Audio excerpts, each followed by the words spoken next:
Okay guys, this is Mike from Boyer Bows. This is going to be the first video in the how to make an authentic English longbow. I've got my used stave here. It's honestly I don't even remember how long it is. I think it's about 74 inches. I think this thing's going to be about, I hope to be around 70 to 72 inches when I'm done. But first thing we got to do is get this reduced down to something workable. Right now it's basically still just a stick. So let me show you how I'm going to do it. Now first thing I got to decide is where's the back of the bow going to be and where's the belly. You see how it's got this nice curve? I'm going to use this as the back of the bow. This side's going to be the belly of the bow. And that's my goal. So here we go. Now the way I'm going to do this is I'm going to take my draw knife and I'm actually going to shave down the wood. I've already made some cursory lines here. I don't know if you can see that, but the vertical line in the center, would be this one, is sort of aiming down the back of the bow. That's going to be my center line, more or less. And then I drew some parallel lines on either side. And these are going to actually be my first two cuts. This is going to be the back of the bow. I don't have a lot of sapwood to work with here. I'm a little, not disappointed, but I got to be careful not to lose the sapwood. Got very little tickle room. So the first thing I'm going to do actually is shave this part off the bow and this part off the bow, which is going to start to give me a rectangle with a curved back of the bow on top and a curved bottom here. Now unfortunately I don't have a way of splitting this piece of wood. I've almost got two bows in the thickness, but this is also the thicker end, so I got to be really careful. The first thing I'm going to do is reduce the sides. I want the bow, let me talk a little bit about bow dimensions. That's my first step, and I'm just going to use a draw knife to do that. Now if you have a better tool for the job, go ahead and please use it. You're not going to hurt my feelings. I looked up online a little bit about English longbows, and 72 inches long is basically the dimensions that most English longbows, I guess by textbook design, are what people use. If you're not on the inches, if you're not on the English whatever system, you can convert it to the metric system with centimeters. Every internet, just type in inches to centimeters and it'll give you a free conversion tool. That's all I do to convert it. It takes 30 seconds. So if I'm talking in a system you don't understand, you have a computer because you're watching me on a computer, so just input that into your search engine. You'll have a conversion tool very, very easily right there. But it is an English longbow, so the imperial system, I believe it's called, is 72 inches long, and for a 45-pound bow, basically 45, maybe give or take, not quite 50, the center of the bow was an inch wide and an inch thick, and then it tapered gradually as it went up the bow until it ended up being, if I remember correctly, 3/8 of an inch wide and ½ an inch thick. I'm going to confirm those numbers for you, and I'll relay that information again when I get to that part of the build. But that's in my head what we're doing. So since they started at 1 inch by 1 inch as their largest width and depth, and got about a 45-pound bow out of it, I'm going to go a little bit larger than that. I like a bow that's in the 50 to 55-pound range, and I also want it to finish the tiller thickness-wise. I want to give myself a little extra meat, or a little extra, well, in this case, a little extra wood to work with, so I can work the tiller, I can take a little extra wood off, and still be within my safe zone as far as draw weight where the bow is concerned. So first thing we're going to do, I'm going to take it from 1.5 inches by 1.5 inches. I'm going to make actually a square when it's all done. The only thing about the square is going to be that the back of the bow is still going to be rounded, but the belly is going to be flat, or flatter, given the tools I'm using. Now I know you say, but it has to have a rounded belly. It will. I'm just taking it flat for now to cut it into sort of a board or a stave that I can work with to start reducing, tapering the width and depth until I get something that looks a lot more like an English longbow. From there, we'll start rounding the belly off and tillering the bow by rounding and sanding and doing all the things we need to do along those lines. Another thing, don't forget, guys, if you're using yew, I don't know how many of you guys are going to be using yew wood like I am, but it's toxic. Okay, Pacific yew, English yew, it doesn't matter. If the wood is YEWU, it's toxic. Okay, you need to wear.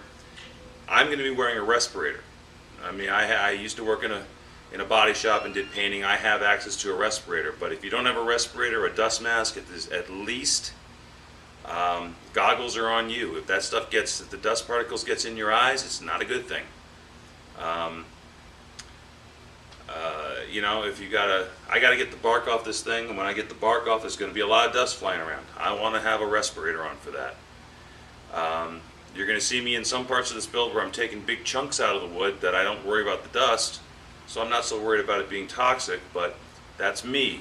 I can't recommend you do that. All I recommend, you wear protection at all times with a respirator, with goggles, and anything else, gloves maybe if you are so inclined. There you go. So that's the first part. I'm going to reduce the log into a workable shape, which in my case is going to be a 1 inch thick or deep by 1.5 inch deep by 1.5 inch wide, kind of a square, but the back of the bow is still going to be rounded with the bark removed. And then we're going to have to go to reduce a growth ring, but we'll get to that part. So step 1, get the stick into a stave form. That's where we're going first. I'll come back when I've kind of got it done, at least a good chunk of it done, so you can see what I did. In fact, maybe I'll start the process a little bit. Just show you how I use the draw knife. I'm just going to be lining things up, getting things going. Maybe we'll do that then. That sounds like a good idea. Okay, I'll come back and show you a little bit how I'm going to be reducing the wood. Mike from Boyer Bows.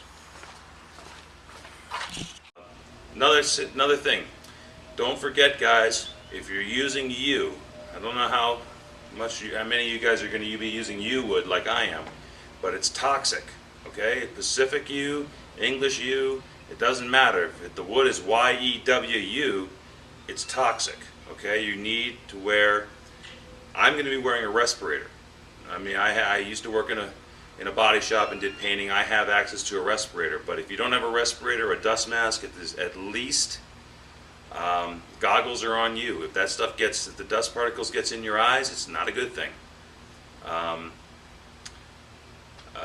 You know, I gotta get the bark off this thing, and when I get the bark off, there's going to be a lot of dust flying around. I want to have a respirator on for that. You're going to see me in some parts of this build where I'm taking big chunks out of the wood that I don't worry about the dust, so I'm not so worried about it being toxic, but that's me. I can't recommend you do that. All I recommend, you wear protection at all times with a respirator, with goggles, and anything else, gloves maybe if you are so inclined. There you go. So that's the first part. I'm going to reduce the log into a workable shape, which in my case is going to be a 1 inch thick or deep by 1.5 inch deep by 1.5 inch wide, kind of a square, but the back of the bow is still going to be rounded with the bark removed. And then we're going to have to go to reduce a growth ring, but we'll get to that part. So step 1, get the stick into a stave form. That's where we're going first. I'll come back when I've kind of got it done, at least a good chunk of it done, so you can see what I did. In fact, maybe I'll start the process a little bit. just show you how I use the draw knife. I'm just going to be lining things up, getting things going. Maybe we'll do that then. That sounds like a good idea. Okay, I'll come back and show you a little bit how I'm going to be reducing the wood. Mike from Boyer Bows.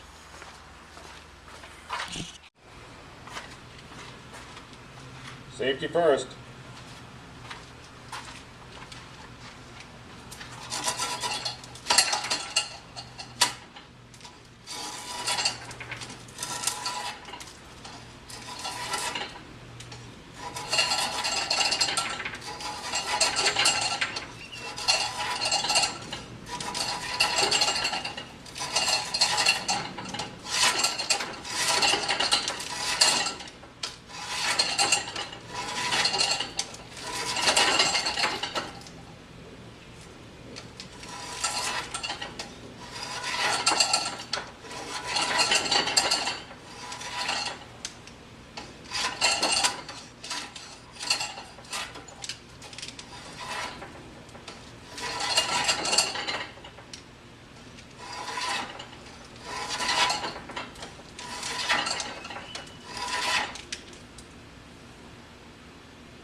Okay, so you see the draw knife made pretty short work of that.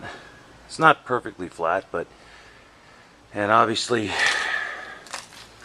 got a little issue right here that I'm gonna have to work with, but I'll work with it. You see how the draw knife more or less got me where I wanted to be. Got a little more work to do on that side, but pretty straight little edge there. And I just keep doing that until I get the bow in the shape I want. Alright, we'll come back. I'm going to do that to the other side. And I may have to shave the bottom down as well. And then I'm going to come back. I'm just going to take the bark off the back of the bow and then I'll show you how we are going to reduce to a single growth ring if we can. I'm a little concerned about it, as you can, I don't know if you can see that, but pretty small growth rings on this thing. I mean, really small growth rings on this thing, so we'll see what we can do. Anyway, Mike from Boyer Bows, guys, that's how I'm going to get it into the shape I get it when you see me next. Alright, take care. Please comment, questions, personal messages, whatever you need to know. Take care. Hey guys, Mike from Boyer Bows. Okay, I got the piece of wood reduced down to a stave. Let me show you where I am with it. Here's the back of the bow. All I tried to do was take the bark off, and that's it, guys. Well, I cut it down. You can see it's a little narrower than it was, obviously. Something about English longbows, though. They have this really wonderful two-tone heartwood sapwood, and you want to use the sapwood as the back of the bow if you can. Unfortunately, I went through it here near the end. You can see there are a couple areas here, like right there. That's the purple. That's what's left over from the bark. You cut down one more, that white next to the purple. Let's see if I can get a thumb on it. Okay, so we got the purple there. Then you got the white next to the purple. That's the one growth ring of sapwood. And then I went through it, and there's the heartwood, I believe. Pretty sure that's the heartwood. In other words, there was only like one growth ring of sapwood on this thing to begin with, in some, near on this end. The other end's got a couple extra rings on it, and I was able to maintain the sapwood on that end. But that doesn't do me any good with reducing to a single growth ring on the back of the bow. So I may have to cut through the sapwood on this, which is kind of a shame because it really looks so nice as a two-tone bow. It's really so cool to have that nice white back and this, as you can see, this sort of orangish, peachy color. It's really gorgeous wood. I mean, I haven't used Pacific Yew before. It's stunning. Well, anyway, here's the one side. You can see the original curve. Yep. Here's the back, or excuse me, the belly of the bow. That nasty, nasty knot right there that I'm gonna have to probably dig out. But there's the other side. And once again, the back. Now that's where I am right now, guys. There's a couple little things that I didn't know about that I'm gonna have to deal with. One is, I don't know if you can see it on video, but just below that knot in the side of the bow, there's a crack, and it goes all the way to there, and I think it's up there a little bit, if I remember. It's getting a little dark. I'm having trouble seeing right now. And on the other side, that knot is going to be no end of problems. I'm going to have to dig it out. Hopefully I still got enough room when I'm done. But in general, this is going to be tricky. But that's okay. I like tricky. Because if tricky works out, they make great bows. There's a lot of knots in this wood, and hopefully they aren't going to cause me too many problems. But as you can see, these knots run, they come out this end here. These two, they run diagonally and come out here and here. There's a third knot. Oops, sorry. These two here, here, come out here and here. That may not be right. There's a third something right there. That might be the middle one. Anyway, there's a lot going on with this piece of wood, but here's where I am at the moment. Still really excited, even though I may lose the sapwood on the actual back of the bow, but I'll keep it on the side of the bow just for aesthetics. I think it would still look cool. Alright guys, that's where I am. That's part one, which is just getting your log into stave form, or your stick into stave form if you happen to got, whether you're using Osage, hickory, yew, or whatever wood you decide to use. If it was in the state that this was in when I started, then this is where you need to get it before you start part two. Alright, all I used was a draw knife, just drew my lines and started taking the wood off. And it's already starting to look a little bit like a bow, so I can see the bow already. Hopefully you guys can too. Alright guys, Mike from Boyer Bows. Hope you enjoyed it. Like it if you like my videos. If you do, comment if you got a comment or a question. I'm here for you. You want to send me a personal message with your question? I try to answer all of them as best I can, or as much as YouTube will allow me to. All right, Mike from Boyer Bows, guys. We'll see you for part 2 real soon. Just when you think your work is done, now I got to clean up all that wood. Oh boy, that won't take that long. See you later, guys.